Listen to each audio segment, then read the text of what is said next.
Hi అండి, అందరికీ నమస్కారం. ఈ వీడియోలో నేను మీకు గోదావరి చేపలైనటువంటి కట్టె పరుగులండి.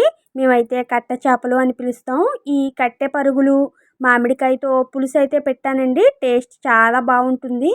మనకి ఎక్కువగా పెద్ద చేపలతో ఈ మామిడికాయ వేసి కర్రీ చేసే కన్నా ఇలా చిన్న చేపలతో మామిడికాయ వేసి పులుసు పెడితే చాలా మంచి టేస్ట్ అయితే వస్తుందండి. మీరు కూడా ఈ ప్రాసెస్లో ఒక్కసారి ట్రై చేసి చూడండి. మీకు ఎలా వచ్చిందో నాకు కామెంట్ చేయండి. ఇప్పుడు ప్రాసెస్లోకి అయితే వెళదాం. దీనికోసం నేను ఇక్కడ ఒక మామిడికాయ అయితే తీసుకున్నానండి. ఈ కాయకి పైన తొక్కంతా చెక్కుకొని చక్కగా మనం ఈ కోరుగా తీసుకోవాలండి. క్యారెట్ తురుముతాం కదండి, అలా చక్కగా తురుముకోవాలి. ఈ మామిడికాయనైతే ఇదిగో చూసారా, ఇలా తురుముగా చక్కగా తీసుకోవాలి.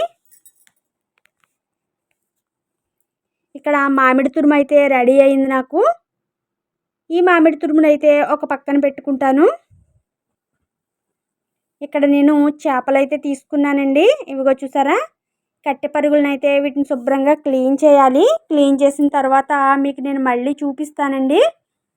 మనకి ఈ చేపలు అయితే ఇలా చిన్న సైజులో ఉన్నవే టేస్ట్ అయితే బాగుంటాయండి మామిడికాయ వేసి వండడానికి.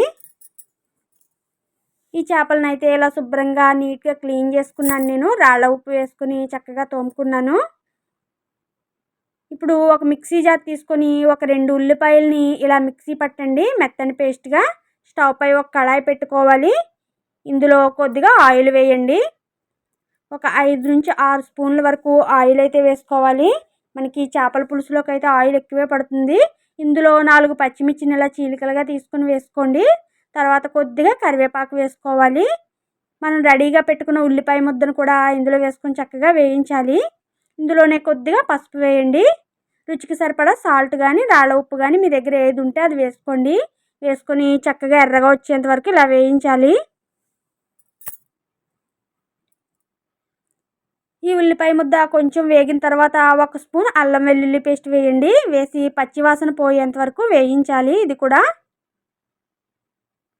ఇదిగో చూసారా, ఇలా వేగింది కదా. ఈ టైంలో 1 స్పూన్ వరకు ధనియాల పౌడర్ వేయండి. మరొక స్పూన్ జీలకర్ర పౌడర్ వేయండి. వేసి చక్కగా ఇలా మిక్స్ చేయాలి. ఒక 2 నిమిషాలు వేగిన తర్వాత కారాన్ని అయితే వేసుకోండి. నేను ఇక్కడ 3 స్పూన్స్ అయితే వేసుకున్నానండి కారం. మీ టేస్ట్కి సరిపడా మీరు వేసుకోండి. కారం వేసిన తర్వాత కొద్దిగా మిక్స్ చేయండి. మిక్స్ చేసి మనం రెడీగా పెట్టుకున్న చేపలను అయితే ఇందులో వేసుకోవాలి. నేను చిన్న చేపలు కనుక చేపగానే వేసేస్తున్నానండి. మీకు కొంచెం పెద్దవిగా ఉంటే కట్ చేసి వేసుకోండి 2గా. ఈ చేపల్లోంచి వచ్చినవి ఉంటాయి కదండి, బొడ్డులు అంటాం మేము, వాటిని కూడా ఇందులోనే వేసాను నేను. ఒక్కసారి ఇలా పైనుంచి కిందకి ఇలా కుదపండి మసిగుడ్డతో. తర్వాత అయితే ఇందులో కొద్దిగా వాటర్ వేయండి. 1 గ్లాస్ వాటర్ వరకు వేయండి. వేసి ఒక పొంగు వచ్చేంత వరకు ఇలా మరగనివ్వాలి. ఈ టైంలో సాల్ట్ కానీ కారం కానీ సరిపోకపోతే వేసుకోండి. ఇలా కొంచెం ఉడికిన తర్వాత మనం రెడీగా తురుము పెట్టుకున్న మామిడికాయ ఉంది కదండి, ఈ తురుమునైతే మామిడి తురుముని ఇందులో వేసుకోవాలి. వేసుకొని స్టవ్ సిమ్లో పెట్టండి.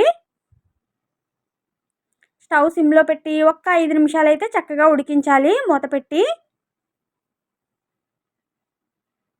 మనకి ఈ కర్రీ అయితే తొందరగానే రెడీ అయిపోతుందండి. మీకు 5-6 నిమిషాల తర్వాత అయితే మూత తీసి చూపిస్తున్నాను చూడండి. చూసారా, కర్రీ రెడీ అయిపోయింది. మనకి టేస్ట్ అయితే చాలా బాగుంటుందండి. ఇక పైన కొత్తిమీర వేసుకుని స్టవ్ ఆఫ్ చేయడమే. నా దగ్గర అయితే కొత్తిమీర లేదండి. ఇక సర్వ్ చేసుకోవడమే. చూసారా ఎంత బాగుందో, చూస్తుంటే నోరు ఊరుతుంది కదండి.